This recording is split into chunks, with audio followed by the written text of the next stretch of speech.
You searched how to buy shares of ConnectOne Bancorp Inc.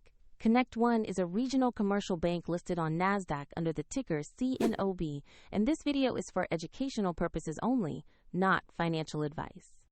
To buy shares, you need a brokerage account, and we will use eToro as an example to show the steps.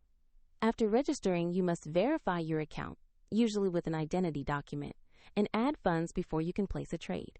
Use the platform search bar and type the ticker CNOB to find the company listing. Locate the exact stock entry to avoid confusing similar names.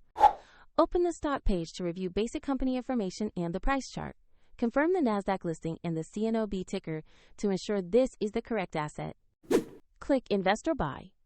Enter the amount you want to allocate and select any available order options, then review the details. Confirm the order carefully.